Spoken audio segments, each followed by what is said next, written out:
Fathul Majid bab ma jaa fil musawwirin, bab berkenaan dengan orang yang membentukkan makhluk yang bernyawa.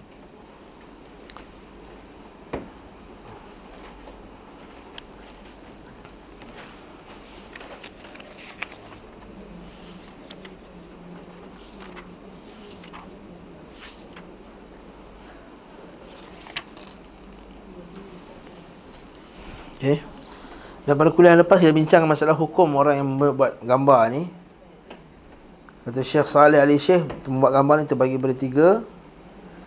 Satu orang yang mengharam, sebagian ulama mengharamkannya secara mutlak, sama ada gambar yang bernyawa ataupun tak bernyawa. Ini pendapat yang pertama, iaitu dia mengatakan bahawa mengambil gambar yang bernyawa haram.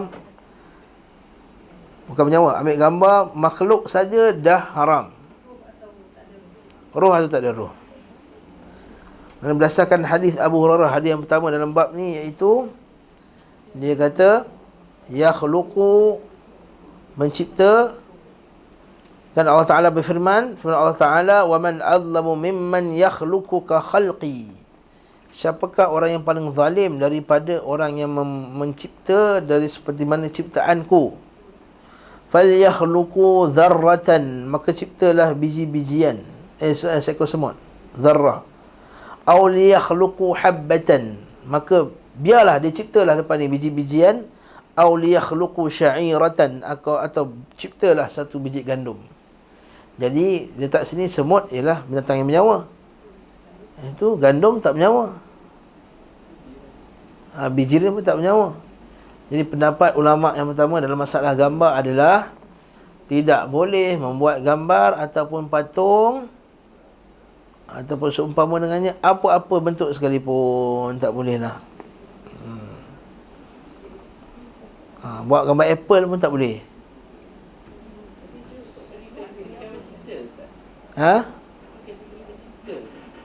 Ya, ciptalah, dia buat lah. Dia buat yakhluqu, khalaqa, ka khalqi. Dia buat macam mana Allah Ta'ala buat. Ini pendapat yang pertama. Sabar dulu, okay?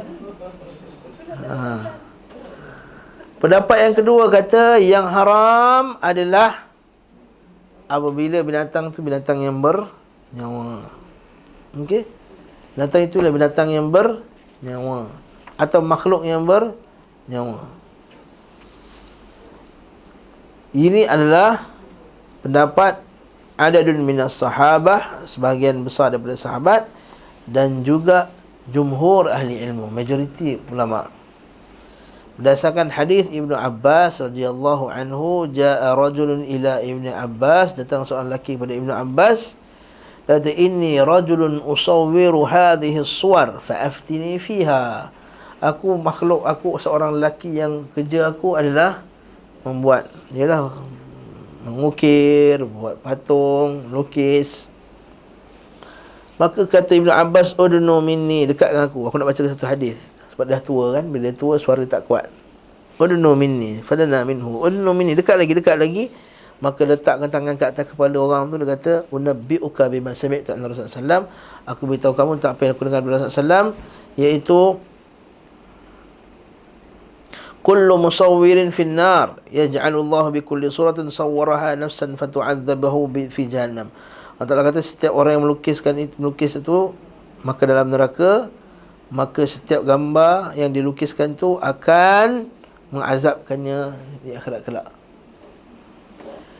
Kalau kita kata, kalau aku nak buat juga, aku nak lukis juga, aku suka lukis, aku kerja aku melukis, macam mana? Maka kata lelaki tersebut, kata Ibnu Abbas, in kunta labud, kalau kamu nak buat juga fa'ilan fasna' asy-syajar wa ma la nafsalah, buatlah gambar patung ke dan seumpama dengannya. Benda pokok-pokok, pokok-pokok ataupun yang tidak ada jiwa padanya. Okey. Faqala waihaq, kata riwayat lagi, waihaq, apa hal kau ni? Kalau kau enggan juga nak ikut cakap aku, maka paling kurang pun jangan lukis binatang yang bernyawa, lukislah pokok-pokok dan juga seumpama dengannya. Pendapat yang kedua. Habis tu tadi tu yang hadis dia kata, hendaklah kamu cipta semut, semut tu binatang. Hendaklah kamu cipta gandum, gandum tu bukan binatang. Macam dia faham? Dia kata ini litaghlid. Ini adalah seperti untuk mengancam, lebih ancaman. Dia kata, kalaulah lukis gandum tak boleh, apatah lagi lukis semut. Macam itulah dia kata. Kalau kau tak boleh nak hidupkan gandum, sorry, kalau kamu tak boleh nak hidupkan gandum, apatah lagi nak hidupkan semut. Tapi yang tak boleh tu adalah semut tu tadi. Maksudnya kata apa? Litaghlid, lianna surah dhat an-nafs la yastati an yakhluqa aqalla shay' wa huwa al-habbah atau dhurra wa ashbah, fa kaifa bi surati dhat an-nafs. Maksudnya kata apa? Kalaulah lukis nak hidupkan gandum tak boleh, hidupkan barli tak boleh, apatah lagi nak hidupkan semut. Maksudnya yang dilarang tu adalah semut tu, bukan gandum dengan barli tadi.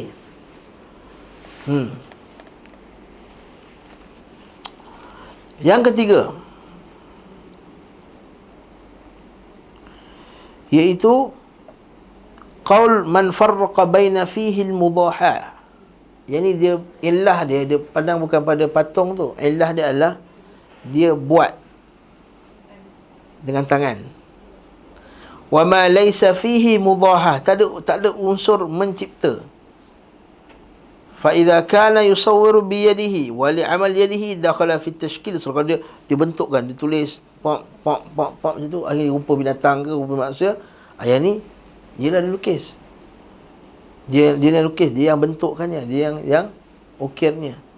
Tetapi kalau dia pakai alat, dia ambil gambar, itu dia tak cipta, dia hanya capture apa yang telah dicipta oleh Allah Ta'ala. Faham tak? Dia tak buat dengan tangan, dia tak ukir dengan tangan, dia hanya mengambil scene yang Allah Ta'ala cipta. Betul tak? Dia ambil gambar, macam benda ni, dia ambil gambar situasi yang berlaku. Ini bukan kita cipta ni, ini Allah Ta'ala yang cipta.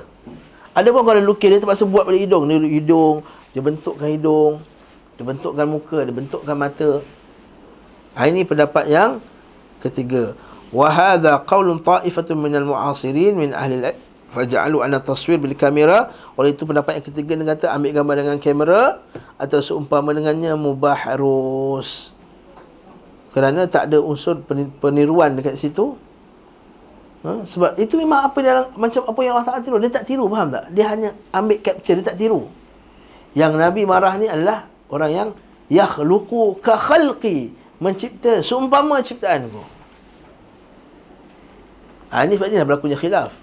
Pendapat yang kedua tu dia lihat kepada apa yang hasil. Hasilnya serupa tak macam makhluk Allah? Kalau hasil serupa makhluk Allah, tak boleh. Pendapat yang ketiga ni dilihat kepada cara. Cara dia adalah yang ketiga, dia kata yakhluqu ka khalqi, dia buat macam buat hamba. Dia buat, dia bentuk. Yang ni yang tak dibenarkan. Wallahu alam. Walaupun Syekh kat sini dia rajihkan pendapat yang kedua. Syekh Saleh Ali Syekh, Menteri Agama ni, dia kata wallahu alam, yang paling benar adalah pendapat jumhur dan amatul ahli ilm dan majoriti ahli ilm. Dan kerana bagi mereka ambil dengan alat ni pun infatahun mudaha. Jadi walaupun illah yang pertama, itu sebab pertama tak ada, iaitu cipta dengan tangan, tapi berbaki illah yang kedua, iaitu jenis gambar itu yang menyebab jalan kepada syirik. Itu sebahagian yang kata begitu, jalan kepada syirik. Fayumna li ajli al-illah al-thaniyah wal illatul ula la syakka rubbama la takun mutahaqqiqah. Jadi dia kata antara larangannya ada dua illah. Dua illah ni dua sebab. Illah pertama ialah penyerupaan tu, illah yang kedua adalah hasil penyerupaan tu tadi. Okey, wallahu a'lam bissawab.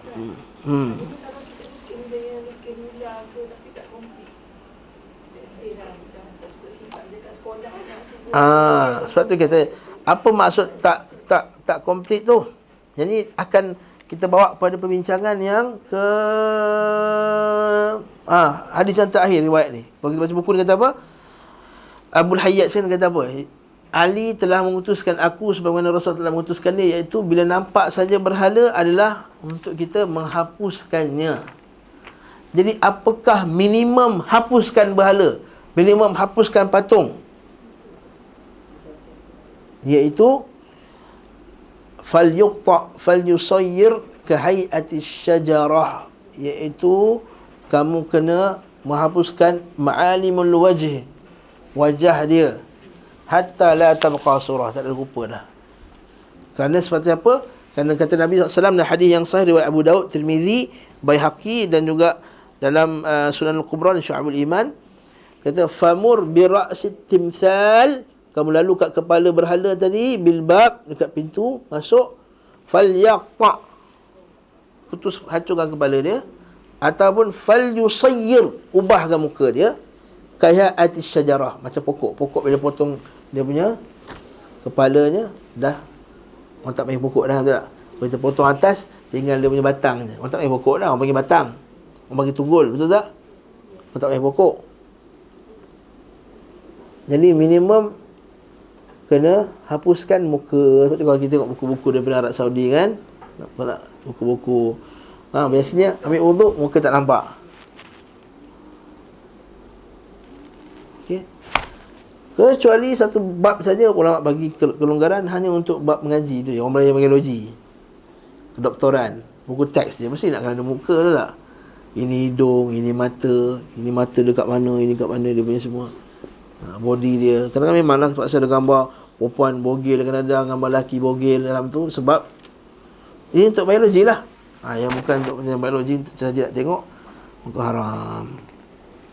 Okey, mau kita masuk bab, kita patah balik. Jadi apa relevannya bab ni dalam kitab tauhid? Apa relevannya, kenapa bab ni masuk dalam kitab tauhid?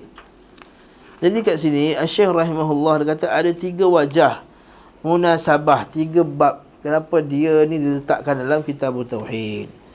Pertama, bila orang tu dia melukis makhluk Allah Subhanahu wa taala ataupun membuat patung makhluk Allah, maka dia telah mendahului Allah ataupun naza'a.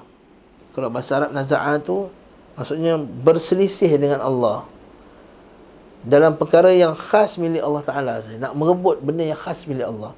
Hanya Allah Ta'ala saja mencipta, hanya Allah Ta'ala saja yang bentukkan makhluknya. Jangan kau sibuk nak buat urusan Allah. Ini hak rububiyah Allah. Itu satu. Itu hak rububiyah Allah. Okay? Dan itu termasuk adab dengan Allah Ta'ala. Memang kalau orang tu tak niat macam tu, dia taklah sampai syirik kepada Allah Ta'ala. Cuma dia mengurangkan nilai iman ni kepada Allah Ta'ala, sebab dia nak buat apa yang benda yang khas untuk Allah Ta'ala saja yang patut Allah Ta'ala buat. Faham yang pertama ni? Yang kedua, iaitu kalaulah orang itu melukis bukan niat untuk kerana Allah Ta'ala pun, dapat ancaman daripada Allah Ta'ala, betul tak? Bagaimana pula orang yang buat patung untuk disembah? Lebihlah lagi mendapat ancaman Allah. Itu maksudnya. Dalam hadis ni dia tak sebut orang yang melukis gambar syirik, tak, tapi berdosa dan mendapat ancaman Allah. Kalaulah orang melukis gambar bukan niat untuk disembah pun telah mendapat ancaman daripada Allah Subhanahu wa taala, bagaimanakah pula orang yang lukis makhluk untuk dijadikan sebagai sembahan? Itu wajah yang kedua. Wajah yang ketiga, sisi yang ketiga pula, kalau orang itu merebut hak Allah dalam rububiyah saja telah mendapat ancaman Allah, apatah lagi orang yang merebut hak Allah dalam masalah uluhiyah. Faham ni? Tak faham? Lukis, kita dalam tauhid kepada Allah Ta'ala, kita ada tauhid rububiyah, kita ada tauhid uluhiyah. Rububiyah maksudnya apa? Ciptaan hanya milik Allah Ta'ala. Allah Ta'ala sahaja yang mencipta, mentadbir dan menguruskan alam. Tauhid uluhiyah pula apa dia? Hanya Allah Ta'ala sahaja yang layak disembah. Kita merebut hak Allah, kita langgar hak Allah dalam rububiyah saja mendapat ancaman Allah Ta'ala, apatah lagi merebut hak Allah dalam masalah uluhiyah. Lagilah lebih teruk ancamannya daripada Allah. Itu munasabah yang ketiga. Munasabah yang keempat lagi canggih, iaitu kalau orang itu buat patung Kemudian dia memuji patung tersebut dan menganggap bahawa ciptaan aku ni lagi perfect daripada Allah Ta'ala. Contohnya dia buat satu patung manusia, dia buat hidung, buat cantik-cantik, kata inilah lebih perfect, manusia lebih paling perfect sekali daripada semua manusia yang Allah Ta'ala cipta sekarang. Yang ni rosak akidah dia, sebab dia merasa bahawa ciptaan dia lagi hebat daripada ciptaan Allah Subhanahu wa Ta'ala. Faham tak? Dia buat satu patung macam dekat Itali apa semua kan, dia buat, kenapa dia buat patung ni rupa macam perempuan tapi lelaki? Bagi dia inilah lelaki yang perfect. Muka macam jambu-jambu orang, betul-betul rambut dia macam ni apa semua, tapi badan dia muscle. Lepas tu macam kulit dia licin, putih. Ini lelaki yang sempurna. Ini yang dilarang oleh Nabi sallallahu alaihi wasallam, sebab dia buat patung tersebut, kemudian dia menganggap bahawa patung tersebut itu lebih bagus. Musabah yang keempat dan kelima pula ialah membuat patung itu adalah wasilah jalan kepada syirik. Dan kita tengok banyak dah zaman sekarang ni orang yang letak gambar Tok Syekh dia besar-besar dekat depan rumah. Ada satu rumah dekat Ampang, dekat Masjid Mustaqim, seolah Masjid Mustaqim. Orang tengah sibuk sembahyang Jumaat, dia buat bicara dekat rumah tu. Tarekat apa tak tahulah, terjerit-jerit. Orang tengah kuliah terdengar dia terjerit dalam rumah tu, main gendang apa semua. Bila kita masuk rumah tu, bukan masuk rumah, kita duduk kat luar rumah, kita nampak dalam rumah tu ada satu gambar Tok Syekh dia besar sangat. Begitu juga dengan kita tengok dekat kubur-kubur para sufi, dekat kuburnya letak gambar Tok Syekh dia. Lalu gambar tersebut orang sentuh, orang cium dengan harapan mengambil berkat, barakah, berkat. Maka ini adalah wasilah kepada syirik. Jadi ada 5 sebab, 5 munasabah bab ni dalam kitab Tauhid. Okey, faham? Abu Khadijah? Okey, masya-Allah. Mari kita baca huraian pula daripada Syekh sini. Kita tak baca-baca, tak masuk lagi. Penjelasan bab ma jaa fil musawwirin. Mari kita baca dulu kandungan bab ini. Hadis kita baca kan pada kuliah lepas? Atau nak baca sekali lagi? Kita baca sekali lagi. Ustaz 929 sekali lalu, laju-laju. Bukhari dan Muslim meriwayatkan daripada Abu Hurairah radhiyallahu anhu bahawa Rasulullah SAW bersabda, Allah Taala berfirman, dan tiada yang bertindak lebih zalim daripada orang yang bermaksud mencipta seperti ciptaanku. Maka cubalah mereka mencipta seekor semut yang kecil, atau sebutir biji-bijian, atau sebutir biji gandum. Al-Bukhari dan Muslim meriwayatkan daripada Aisyah radhiyallahu anha bahawa Rasulullah SAW bersabda, manusia yang paling pedih siksaannya pada hari kiamat adalah orang yang membuat penyerupaan dengan makhluk Allah. Bukhari dan Muslim meriwayatkan daripada Ibnu Abbas radhiyallahu anhu bahawa ia mendengar Rasulullah SAW bersabda, setiap orang yang membuat patung, gambar berada dalam neraka. Untuknya setiap gambar yang dibuatnya akan diberi nyawa untuk menyiksa dirinya dalam neraka Jahannam. Bukhari dan Muslim meriwayatkan pula dari Ibnu Abbas radhiyallahu anhu hadis marfu', barang siapa yang buat gambar di dunia akan dibebani pada hari kiamat untuk meniupkan roh ke dalam gambar buatannya itu, namun dia tidak akan dapat meniupnya. Gambar dan patung seumpamanya. Taswir maksud dia dua sekali, gambar dan patung. Muslim meriwayatkan daripada Abu Al-Hayyaj, Ali berkata kepadaku, maukah kamu aku utus untuk satu tugas bagaimana Rasulullah telah mengutuskan untuk tugas tersebut, iaitu janganlah kamu biarkan ada sebuah patung pun atau gambar pun tanpa kamu memusnahkannya, dan jangan kamu biarkan ada sebuah kuburan yang menonjol yang tinggi tanpa kamu meratakannya. Okay. Kandungan bab ini, kata Syekh Muhammad Abdul Wahab, ancaman berat terhadap para perupa makhluk bernyawa makruf. Alasannya iaitu tidak berlaku sopan santun kepada Allah, tidak beradab dengan Allah.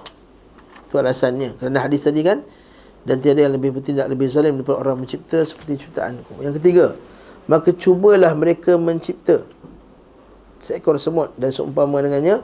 Itu menunjukkan kekuasaan Allah, ni rububiyah Allah dan kelemahan manusia. Yang keempat, ditegaskan dalam hadis bahawa para perupa adalah manusia yang paling pedih siksanya. Allah akan menciptakan roh untuk setiap gambar yang dibuat guna menyiksa orang membuat gambar tersebut dalam neraka Jahannam. Para perupa, orang yang buat tadi, akan dibebani untuk menyiapkan roh. Yang ketujuh, perintah untuk musnahkan gambar apabila menjumpainya. Kenapa Syekh letak bab ni? Sebab antara benda yang paling dahsyat sekali berlaku pada zaman Syekh Abdul Wahab adalah syirik. Dan antara syirik yang dahsyat sekali adalah syirik patung dan gambar ni. Dan juga timsal.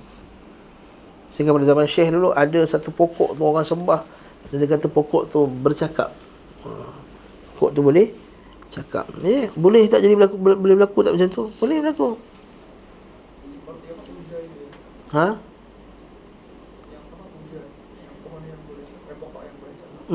Pokok tu dia kata pokok tu boleh bercakap, boleh apa semua. Bahkan ada orang kata bila orang tu minta hajat, pokok tu boleh jawab pula hajat. Dan dia sembah pokok tersebut. Boleh tak berlaku macam tu? Boleh. Boleh. Ha? Syaitan boleh, jin boleh duduk situ bercakap dengan manusia. Ha? Benda tu tak mustahil. Sebab benda tu Allah Ta'ala ini dipanggilnya istidraj. Macam mana lembu Samiri dulu bercakap, dan juga yang sebelum-sebelum tu lagi dahsyat lagi. Lepas tu kalau kita dalam bab ni Musawwirin ni, alhamdulillah Allah Ta'ala jadikan, bukan kita syukur Allah Ta'ala jadikan bahala, maksudnya Allah Ta'ala telah tunjukkan kepada kita contoh yang banyak dalam bahala ni. Kalau kita tengok Lata, Uzza dan Manat, tiga-tiga lain. Kita ingatkan Lata, Uzza dengan Manat tu patung kan? Tak? Patung, tiga patung. Tak. Al-Lat betul. Al-Lat, bukan? Al-Lat pokok.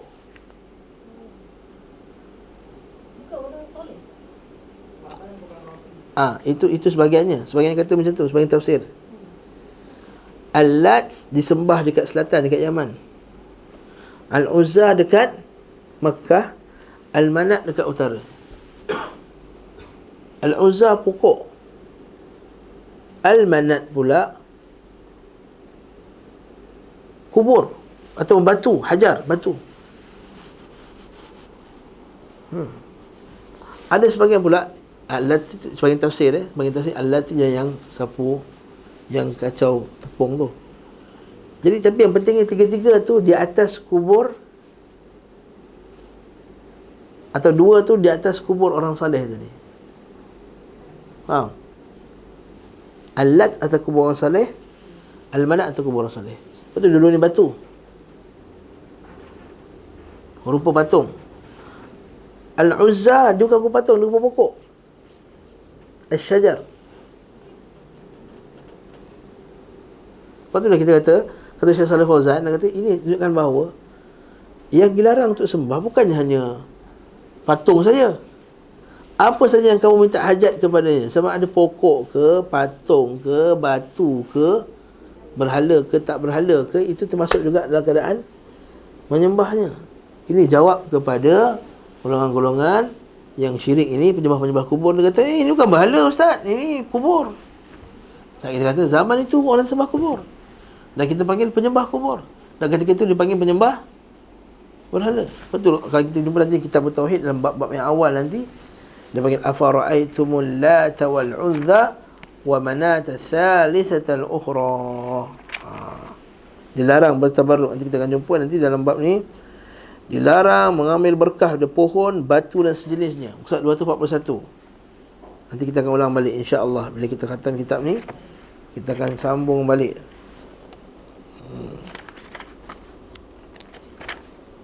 Nampak di sini, Latta berhala milik suku Thaqif, Uzza berhala Quraisy, Manat pula milik Bani Hilal. Ibnu Katsir berkata, Latta adalah batu putih yang dipahat, yang ada di rumah dekat Taif. Di sana ada kain penjuru. Di sekitarnya ada halaman diagungkan penduduk Taif. Okey. Kemudian dia kata pula, sebagai pendapat kata Latta tadi itulah kenapa ada batu tersebut, sebab orang tu kacau tepung untuk orang Mekah. Ada pula Uzza pula adalah pohon yang di atasnya dibuat bangunan. Dia kata tadi pokok. Al-Manat pula adalah perkuburan. Al-Manat pula adalah perkuburan. Okey. Nanti kita akan tengok ni insya-Allah. Tapi kesimpulannya apa? Apa kesimpulan saya nak buat ni? Kesimpulannya adalah bahawa bila Allah Ta'ala kata wala tad'u ma'allahi ilahan akhar, jangan kamu seru selain Allah Ta'ala sembahan pun, Tuhan, sembahan, ilahan, bukan maksudnya hanya sembah berhala. Jadi kita kena faham dengan orang awam. So orang awam kata jangan syirikkan Allah. Ustaz, memanglah kami tak sembah berhala, Ustaz. Tu busuk yang kamu lalu tu. Kamu asyik minta lindung, minta tumpang lalu. Ya, ada busuk puaka, minta tumpang lalu. Ada pokok puaka. Akhirnya kita kata cucu tumpang lalu, cucu tumpang kencing. Maka kenapa dia minta tumpang? Maksudnya minta tumpang, minta lindung, betul tak? Al-isti'adah. Isti'adah ibadah. Bila ibadah buat selain daripada Allah, syirik. Itu point dia. Ataupun ada batu cincin. Kau kalau pakai batu ni, kau cium, aku cium, lepas tu nanti dapat perlindungan. Sama juga. Ini maksudnya sembah juga. Yang sekarang lagi canggih. Dia ambil tapak kaki siapa-apa entah. Dia kata tapak kaki Nabi. Ayuh semua tak cium, tak atas kepala apa semua baru-baru ni. Kat Kedah. Kau tengok tapak kaki tu. Tapak kaki Nabi, tapi satu macam ni. Ada tapak kaki kembang, ada tapak kaki kurus. Ada tapak kaki dia punya, setengah orang kaki dia kembang kat sini kan, depan tu. Ada satu pula lurus macam ni je. Mana satu tapak kaki Nabi ni? Kaki Nabi berubah-ubah ke? Yes, dia buat. Termasuk dalam bab musawirin. Itulah poin terbesar dalam bab ni, kenapa letakkan kita bertauhid. Yes, bagus juga tu. Wasilah saja pun Nabi dah larang. Apatah lagi kalau biarkan benda tu berlaku. Lepas tu kalau orang yang kata, alah ustaz apa salahnya, dia orang nak pergi cium-ciumnya tapak kaki tu apa semua. Kita kata bagi orang yang ada syuur, ada syuur akidah yang kuat, syuur tauhid, dia tak suka benda tu. Betul, kenapa ustaz kita tak suka benda tersebut? Atau benda tak confirm, betul tak? Yang kedua, kita takut jadi benda yang sebaliknya. Benda tu bukan daripada Nabi SAW, kita bahkan benda tak pasti. Ittaqu faman ittaqa syubhat faqad istabra li dinihi wa 'irdihi. Okey, teruskan. Qabaja'am fil musawwirin, kata Syekh, Nabi SAW telah menyebutkan alasannya, iaitu penyerupaan dengan ciptaan Allah. Kerana hanya Allah yang berhak mencipta dan memerintah. Dia adalah Tuhan dan Raja segala sesuatu. Dialah adalah pencipta segala sesuatu. Dialah memberi bentuk, membuat bentuk semua makhluk, dan menjadikan roh di dalamnya sehingga meniupkan, membuatnya hidup. Ini ma'ruf. Okey. Allah kata allazi ahsana kulla syai'in khalaqah wa bada'a khalqal insana min tin thumma ja'ala naslahu min sulalatin min ma'in mahin thumma sawwahu wa nafakha fihi min ruhihi wa ja'ala lakumus sam'a wal absara wal af'idah qalilan ma tashkurun. Yang dialah yang membuat segala sesuatu yang dia ciptakan sebaik-baiknya. Ini tadi. Ini dalil bahawa kalau dicipta satu makhluk, cipta satu binatang, kata binatang ni lagi perfect daripada binatang yang Allah Ta'ala cipta. Langgar firman Allah Ta'ala sini. Dan yang memulai penciptaan manusia daripada tanah.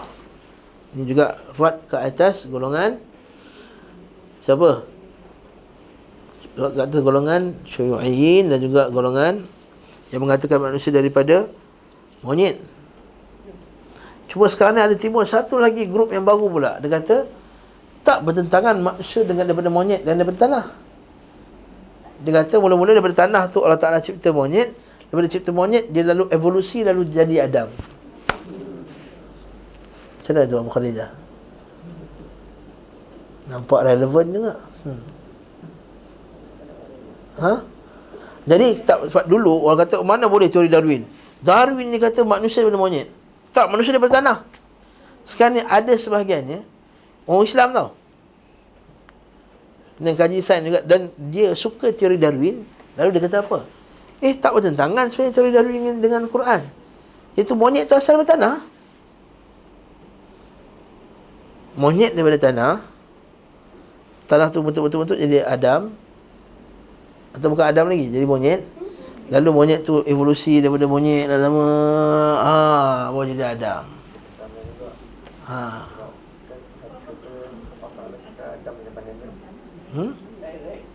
Yalah. Dia cerita monyet tu mula-mula dengan tangan dia. Bentuk monyet tu.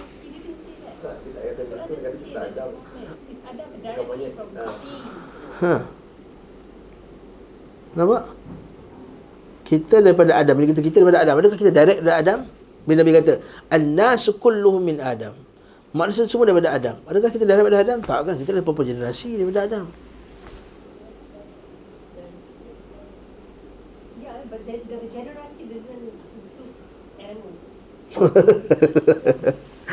Betul lah tu. An-nasu kulluhum min Adam. Silakan, tafadhal.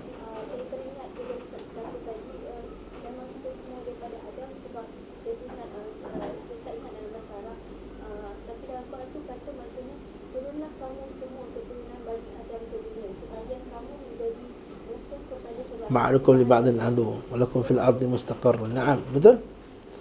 Saya saja buat isu ni supaya tuan-tuan semua keluarkan dalil yang ada. Yang kedua, banyak sangat hadis dalam Sahih Muslim yang Allah Ta'ala cipta dengan tanah. Lepas tu Allah Ta'ala, lepas tu syaitan ketuk, tong kosong Adam ni. Kan juga hadis Nabi SAW kata Muhammad itu Rasulullah wal Adam bainal tin wal turab, antara tanah dan bainal ma'i wal turab, antara tanah dengan air lagi. Maksudnya Allah Ta'ala dah tulis dalam Lauh Mahfuz bahawa Muhammad tu akan jadi Rasulullah sallallahu alaihi wasallam, dan keadaan masa tu Nabi Adam tengah-tengah tanah dengan air lagi. Clear? Tengah proses lagi masa tu. Bukan daripada nur. Hasan. Jadi sebenarnya ustaz tu pun tak betul. Dia tak mengajar hadis. Ustaz yang kata. Profesor lah. So profesor, ustaz lah. Dia ambil the philosophy of science. Tapi di Islam dia cakap Arab bagus, fasih. Agak kan. Seorang nama tak sebut nama dia lah. Pensyarah kat UAE. Pensyarah UAE dalam bidang philosophy of science. Masya-Allah. Cakap Arab fasih, macam Arab betul. Tapi kita banyak lagi faktor yang kita boleh rat dia. Satu, kita boleh rat dia dari segi dalil nas. Yang kedua, kita boleh rat ke atas dia dengan fakta sains tu sendiri. Kita kata antara monyet dan ke manusia tu, mana dia punya link tu? Dia ada missing link. Kan? Kalau daripada monyet ke manusia, mesti ada link dengan tu kan?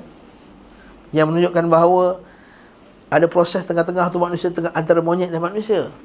Tapi tak dapat dijumpai. Apa tu orang Neanderthal apa itu monyet, itu bukan manusia.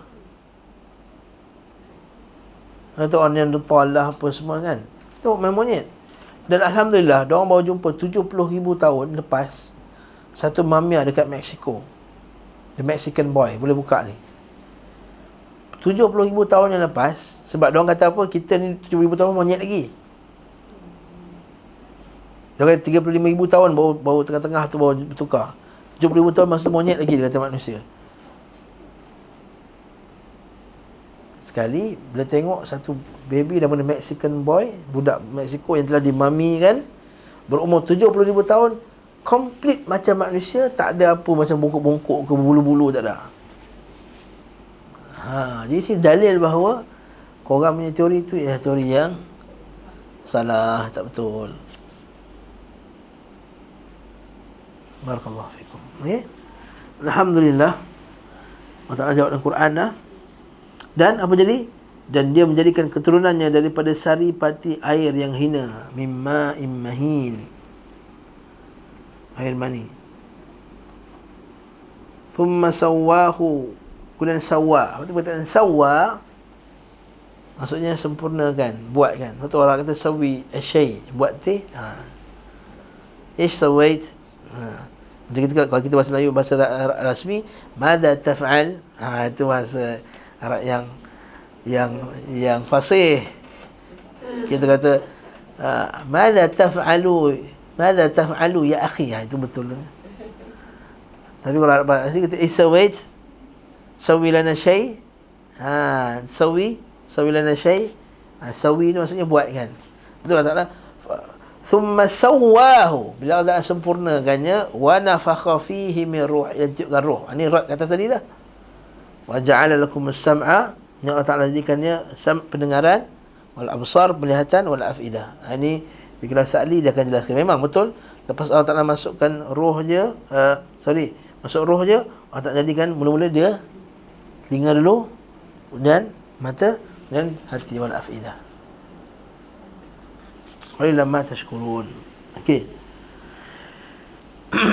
Seorang perupa, iaitu musawwir, orang yang merupakan ketika membentuk sesuatu yang menyerupai apa yang diciptakan oleh Allah Azza wa Jalla berupa manusia dan binatang, ia membuat serupa terhadap makhluk Allah. Maka apa yang ia serupakan dengan makhluknya itu menjadi azab baginya pada hari kiamat. Ia dituntut supaya meniupkan roh ke dalamnya, dan ia tidak mampu meniupkannya. Ini adalah manusia yang paling keras siksaannya, dan dosanya adalah dosa yang paling besar. Okey. Jika azab seperti ini poin ni, perenggan ni penting, ditimpakan kepada orang yang membuat sesuatu dengan bentuk seperti makhluk yang hidup yang Allah Ta'ala ciptakan, maka bagaimana dengan orang yang menyamakan makhluk dengan Tuhan semesta alam dan menyerupakannya dengan ciptaannya. Maksudnya kata Syekh kat sini ialah, bayangkan orang yang buat patung ni pun Allah Ta'ala marah dah. Bayangkan kalau orang kata memang ada makhluk lain yang power dia sama macam Allah, lagi teruk, lagi syirik besar. Seperti kenyataan orang Syiah bahawa imam-imam mereka boleh mentadbir alam ini. Sebahagian juga kaum-kaum sufi yang mengatakan mereka ni ada wali kutub al-abdal, ada al-kutub al-arba'ah, ada kutub yang 4 yang menjaga atas, utara, selatan, timur dan barat. Ya Allah Ta'ala bagi mereka ni kuasa untuk menstabilkan alam ini. Kalau tak ada kutub yang 4 ini, maka bumi ini akan hancur.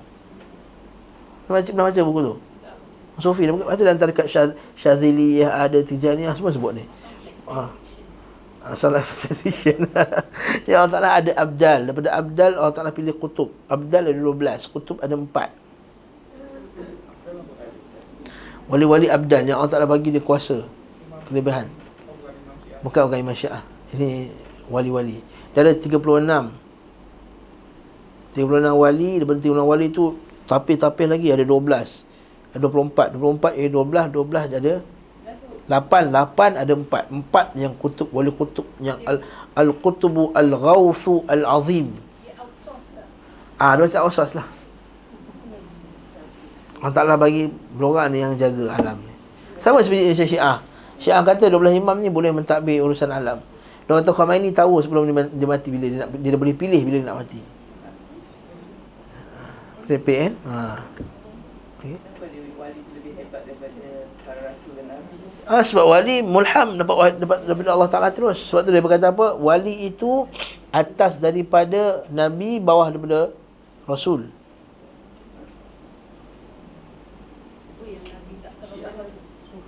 Sufi lah. Atas daripada Nabi, bawah daripada Rasul. Bahkan sebagian kata lebih daripada Rasul lagi. Okay. Sebab bagi mereka, Rasul dapat ilmu yang syar'i, dia dapat ilmu yang laduni.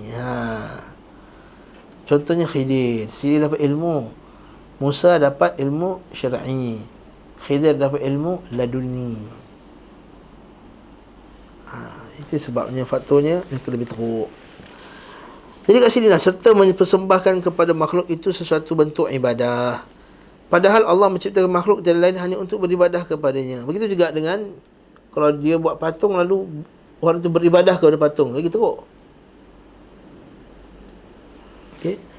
Mempersamakan makhluk dengan sang pencipta dengan mempersembahkan haknya kepada makhluknya yang tidak berhak, dan menjadikan sekutu baginya, itu bagi Allah, dalam hak-hak yang khusus baginya, maka hal itu merupakan dosa yang paling besar, merupakan salah satu bentuk durhaka kepada Allah. Untuk itu Allah Subhanahu Wa Taala mengutus Rasulnya dan menurunkan kitab-kitabnya untuk menerangkan dan melarang kemusyrikan ini, serta memurnikan ibadah dengan segala macamnya hanya kepada Allah. Maka Allah menyelamatkan para Rasulnya dan yang mentaati mereka, dan membinasakan orang yang mengingkari tauhid dan terus-menerus berada dalam kemusyrikan dan persekutuannya. Okey, masya-Allah. Alangkah besar dosa mereka. Allah Taala berfirman, sesungguhnya Allah tidak mengampuni dosa orang syirik, dan Dia mengampuni dosa-dosa yang selainnya itu bagi siapa yang Dia kehendaki. Fa innahu man yusyrik billah faka'annama kharra minas sama' fataqtafuhu at-tayr aw tahwi bihi fi makanin sahiq bihi ar-rih fi makanin sahiq. Maka orang yang syirik kepada Allah Taala ni seolah-olah dia jatuh dari langit. Maksudnya tak ada siapa nak selamatkan lagi dah. Atau disambar oleh burung, atau diterbangkan ke tempat yang jauh. Maksudnya tak ada siapa yang boleh selamatkan dia. Jelas ya?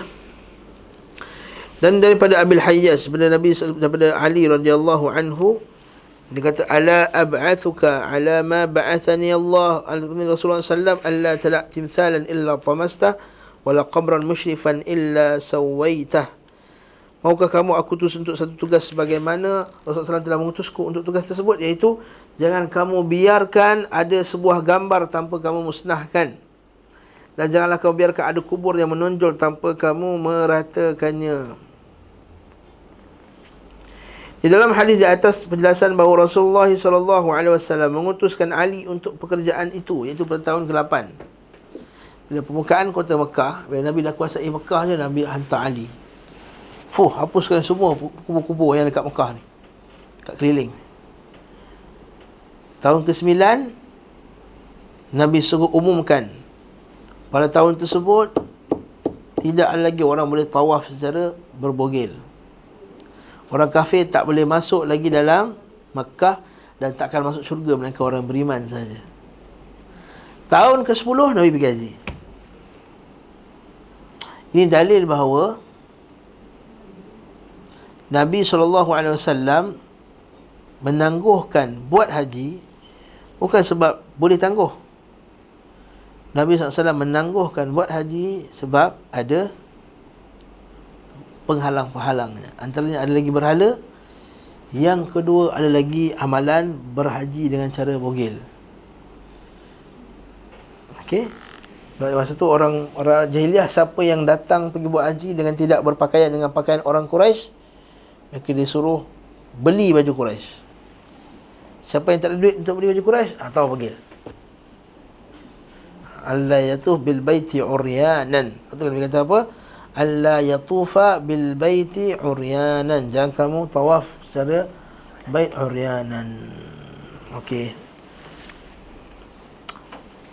Lepas tu Nabi hantar Ali. Sebab tu masa yang umumkan tu, wa'adzin fin nas yawma ya'tika rijalun, kan? Bila Allah Ta'ala sebut dalam surah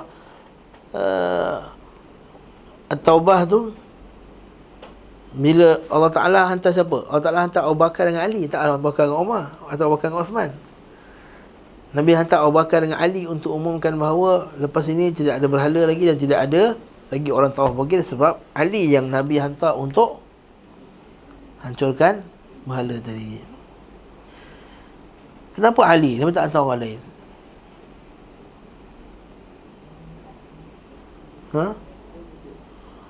Dia muda lagi. Bapa dia kan Abu Talib, orang besar, orang dihormati. Jadi bila datang sini, dia kata, ini anak Abu Talib yang dulu korang yang tak beriman, dia yang beriman sekarang dia tengah menghancurkan Kaabah. Menghancurkan berhala di keliling Kaabah. Itu antara kelebihan-kelebihannya. Adapun gambar-gambar yang dilarang kerana menyerupai makhluk Allah, atau adapun perataan kubur kerana jika ditinggikan menimbulkan fitnah, mengkultuskan dan mengagungkannya. Perbuatan ini merupakan salah satu sarana, wasilah dan jalan kepada syirik. Jadi kita ni, apa saja jalan kepada syirik, kita halang lah. Betul tak? Nampak macam nak ta'asub dia, macam kat tok guru dia, kita halang. Lepas tu Nabi SAW larang kubur dibesarkan, larang apa saja jalan kepada syirik. Maka mengalihkan perhatian kepada tindakan seperti dalam hadis ini dan sejenisnya termasuk di antara masalah agama, tujuan dan kewajipannya. Jika masalah seperti ini diabaikan, maka larangan akan dilanggar. Masalah macam ni. Betul kubur diratakan supaya takut nanti arahan Allah Ta'ala dilanggar, itu dibuat syirik. Fitnah terhadap penghuni kuburan akan semakin besar. Dan selanjutnya kuburan itu menjadi tujuan perjalanan bagi penyembah dan pengagungnya. Kita tak boleh bermusafir kepada untuk beribadah melainkan kepada 3 masjid. Tak boleh kata, asal kau pergi belanja 5,000 ni sebab aku nak sembahyang dekat Masjid Biru dekat Turki. Tak boleh. Sebab Nabi kata, la tushaddur rihal illa ila 3 masajid. Lalu mereka mengarahkan seluruh ibadah mereka kepadanya yang berupa permintaan, permohonan, pertolongan. Maksudnya permintaan Nabi isti'anah, kan? Ar-raja, ad-du'a, pertolongan, istighathah, al-khawf, al-khusyu', an-nadhar, wal-dhabah, sembelih dan nazar. Dia buat dekat kubur tadi, akhirnya kubur tu jadi sembahan. Contohnya orang jahil, dia tengok kubur tu, asal kat situ, kat kampung ni ada kubur besar tu, itulah kubur wali, dia kata. Hebat tu wali tu. Generasi pertama akan kata kubur tu wali hebat apa semua. Lepas tu datang pula, lepas tu syaitan, dia kata siapa yang ada hajat boleh minta kat kubur tu. Akhirnya lama-lama bila orang kata boleh minta hajat kat kubur tu, akhirnya orang sembah kubur tersebut. Macam yang berlaku sekarang di kubur Habib Noh dekat Singapura. So ma'ruf, tak payah ulang banyak kali. Al-Allamah Ibn Qayyim rahimahullah berkata, barang siapa membandingkan antara sunnah Rasulullah SAW tentang masalah kuburan dan apa yang diperintahkan, apa yang dilarangnya, dan apa yang dilakukan oleh para sahabatnya dengan apa yang dilakukan oleh orang sekarang. Kalau siapa yang bandingkan, buat perbandingan ni, apa yang orang dulu buat zaman Nabi, zaman sahabat dengan orang sekarang buat, maka keduanya saling bertentangan. Zaman Ibn Qayyim. Ibn Qayyim dengan 770 Hijrah, lebih kurang. Guru dia 720 lebih Hijrah, Ibn Qayyim, Ibn Taymiyah 730. Ibn Qayyim 770 tak salah, 770 atau 770. Ibn Kathir meninggal 770. 770 kemungkinan. Kemudian keduanya tidak akan bertemu selama-lamanya. Maka kamu tengok, kedua itu tak akan bertemu selama-lamanya, bertentangan. Rasulullah SAW melarang salat kepada kuburan, sedangkan mereka melakukan salat di kuburan. Tuan-tuan tengok sendiri lah dalam YouTube, saya malas tunjuk. Solat di kuburan, di sisi kuburan. Bukan solat jenazah. Bukan kata ustaz, solat jenazah tu boleh. Tu lain buruk. Solat jenazah lain. Jangan dibenarkan buat kat kubur. Itu pun bagi orang yang baru meninggal. Beliau melarang menjadikan kuburan sebagai tempat ibadah, sedangkan mereka membangun banyak tempat ibadah di atasnya. Dan mereka menyebutnya sebagai masyahid. Mashhad. Jamak dia masyahid. Agar serupa dengan rumah-rumah Allah. Beliau melarang menyalakan lampu di atasnya, sedangkan mereka menyalakan lampu. Tengok kubur Habib Noh. Google sekarang ada wifi. Google sekarang, tengok kubur Habib Noh, lampu penuh, lampu lilap lagi dia letak. Kita orang letak depan rumah masa hari raya tu, itu letak kat kubur. Kita letak kat rumah hari raya pun tak kurang selera sikit, tapi dia letak kat kubur. Dia kata apa? Beliau melarang menjadikannya sebagai tempat hari raya. Maksudnya tempat ramai-ramai pergi pesta-pesta apa semua, tapi mereka malah menjadikan dia tempat hari raya. Maksudnya Eid didatangi dalam masa tertentu, seperti 10 Muharram, seperti waktu-waktu tertentu mereka datang ke kubur habaib di Hadramaut. Setiap kali bulan Muharram penuh, setiap kabilah akan pergi bawa bendera masing-masing. Ni Eid. Nabi kata la taj'al qabri 'idan, jangan jadikan kubur aku Eid. Waktu para sahabat dulu tak terkenal pada mereka pergi kubur Nabi SAW setiap kali nak keluar ataupun nak masuk. Beliau memerintahkan supaya kubur diratakan, sebagaimana hadis Sahih Muslim yang kita sedang baca ini. Seperti kata Fudalah bin Ubaid di negeri Rom, iaitu di Rhodes, Pulau Rhodes. Tahu kan Pulau Rhodes? Buka ni ada. Pulau tu masih lagi sampai sekarang ada. Salah seorang para sahabat kami meninggal, lalu Fadalah menyuruh supaya dikubur dan kuburnya diratakan. Kemudian dia berkata, aku telah mendengar Rasulullah SAW menyuruh meratakannya. Nampak itu?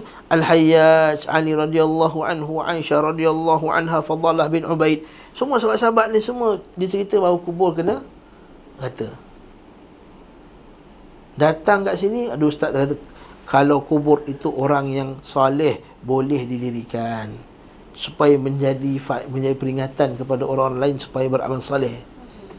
Nampak? Berbeza langsung dengan apa yang telah difatwakan.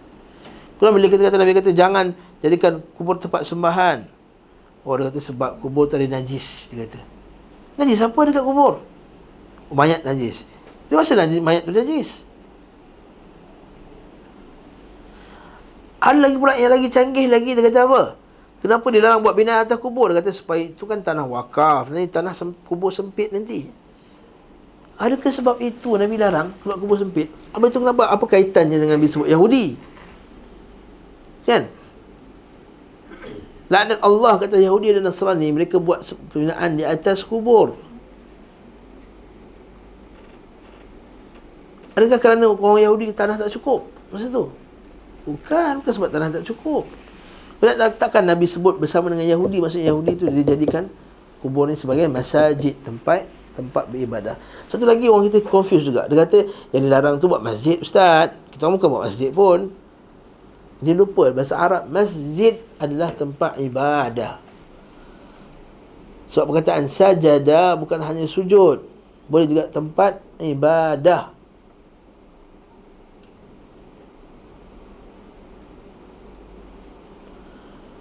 Sementara mereka berlebih-lebihan dalam menyalahi dua hadis ini, mereka meninggikan kuburan hingga kuburan tersebut bagaikan rumah dan mendirikan kubah-kubah di atasnya macam sekarang. Beliau SAW melarang mengapur, mengecat kuburan dengan membangun. Sementara Muslim meriwayatkan dalam sahih daripada Jabir radhiyallahu anhu, Rasulullah SAW melarang mengapurkan kuburan dan mendirikan bangunan di atasnya. Beliau melarang membuat tulisan pada kuburan itu, jangan tulis atas kubur, wala yutab alaih. Sebagaimana diriwayatkan oleh Abu Daud dalam riwayat Sunan, dan Jabir bin Abdullah radhiyallahu anhu bin Nabi sallallahu alaihi wasallam melarang mengapurkan kuburan dan membuat tulisan padanya. At-Tirmidzi mengatakan hadis ini adalah hasan sahih, dan mereka menaruh papan-papan di atasnya dan menulis dengan ayat-ayat Al-Quran. Sama tak macam kubur zaman sekarang? Pergi sekarang kubur sekarang ni, penuh ayat Quran tepi tu. Allahumma ighfir lahu warhamhu. Ada pula tulis Al-Fatihah pula tepi tu. Takkan Nabi larang? Beliau melarang menambahi tanah kubur selain dengan pasir yang ada. Maka tak boleh tambah dengan tanah itu. Sebagaimana dikatakan oleh Abu Daud daripada Jabir juga bahawa Rasulullah SAW melarang bahawa kubur dikapur, ditulis atau ditambahi. Itu juga Umar Abdul Aziz melarang kalau kuburan dibangun dengan tembok, dan beliau berwasiat supaya kuburnya tidak dibangun seperti itu. Umar Abdul Aziz. Sementara mereka menambah batu-batu dan kapur di atas kuburan tersebut. Ada yang pergi ambil batu marmar daripada Itali pun ada. Daripada luar, batu marmar hitam yang cantik, licin. Betul lah. Dia bagi paket, dia pun nak berniaga. Betul lah. Betul, sahih. Bahkan orang yang jaga kubur tu pun tak halang, tahu tak? Pasal dia penjaga kubur, dia halang, tak boleh buat macam ni. Dia yang bagi pakej tu. Nak macam mana kan? Ada rumput, ada pula rumput special, rumput yang licin, rumput golf tu letak atas kubur, buat apa? Letak pula batu-batu putih. Kubur ke apa ni? Yang kena kubur tanah wakaf. Sebab kubur nanti bila dah penuh, nanti lagi 10 tahun, lagi 50 tahun, lagi 100 tahun, kubur tu akan nabsh, akan dibuka balik kubur tu. Dia akan, mana tulang-tulang tu akan kumpulkan tempat, tutup, lepas tu masuk mayat baru pula. Cara dia. Betul ustaz, baiklah mayat-mayat nanti terseksa. Tak. Dia dalam syurga. Kalau dia dalam ni, orang salih dalam taman-taman syurga, tak ada dah. Ibrahim An-Nakhai berkata, para ulama dahulu melarang menambah batu-batu di atas kuburan mereka. Maksudnya bahawa mereka yang mengagungkan kuburan dengan menjadikannya tempat hari raya, menyalakan lampu di atasnya, membangun tempat ibadah dan kubah-kubah di atasnya, adalah orang-orang yang melawan apa yang diperintahkan Rasulullah SAW dan menentang apa yang dibawa olehnya. Dan yang paling besar adalah menjadikannya tempat ibadah dan menyalakan lampu di atasnya. Hal ini termasuk dosa besar. Para ahli fiqah dari kalangan sahabat Imam Ahmad dan lainnya menegaskan bahawa hal tersebut hukumnya haram. Abu Muhammad Al-Maqdisi berkata, seandainya meletakkan lampu di atas kuburan diperbolehkan, tentu pelakunya tidak dilaknat. Nabi kita laknat kan?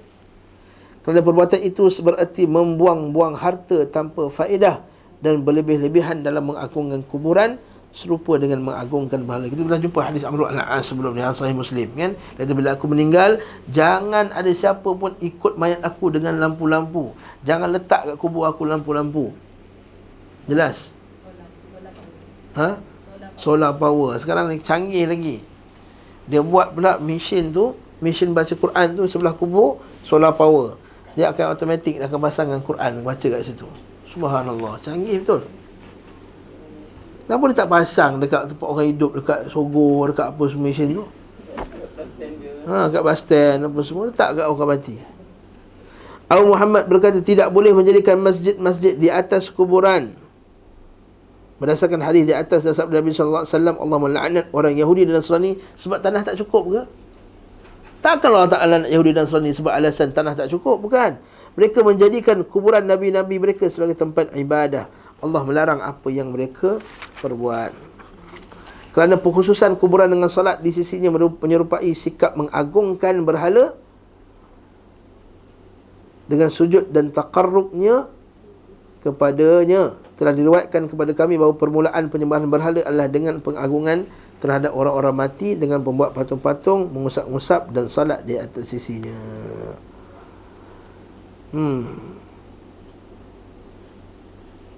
Wallahu ta'ala alam. Besar tu kat sini dulu. Ada soalan kat sini, nak jawab dulu soalan. Bagaimana dengan anak patung permainan anak-anak kecil, yang anak kecil itu sudah kurang bermain dengan patung itu dan dibiarkan saja, buang. Anak patung, anak-anak main, anak-anak tak main dah, simpan, bagi kat anak yatim, bagi kat sekolah ke mana-mana, bagi kat orang lain. Dia belum balik, boleh lah. Dah balik nak main patung lagi. Lah, jangan buat collection dengan patung. Yang dibagi uzur sebagai sebagian ulama hanyalah untuk kanak-kanak main tu je. Lelaki dan perempuan. Itu kanak-kanak. Ada pun yang dah besar jangan pula. Dah tua. Jangan.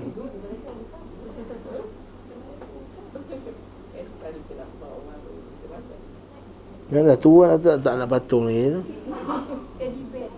Teddy bear. Cari teddy bear betul.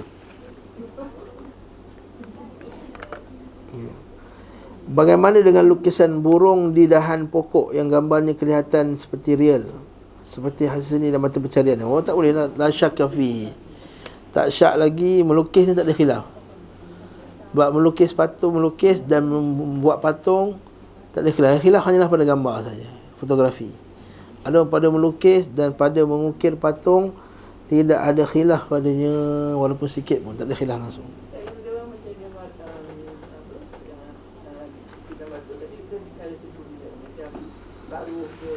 Separuh dengan syarat tidak ada muka. Mana ada ubat separuh tak ada muka kan? Tak? Separuh, mana ada ubat patung separuh ekor je, mana ada? Jangan buat bentuk. Bentuk, ingat orang Arab jahiliah tu diukir real, detail macam tu ke? Tak.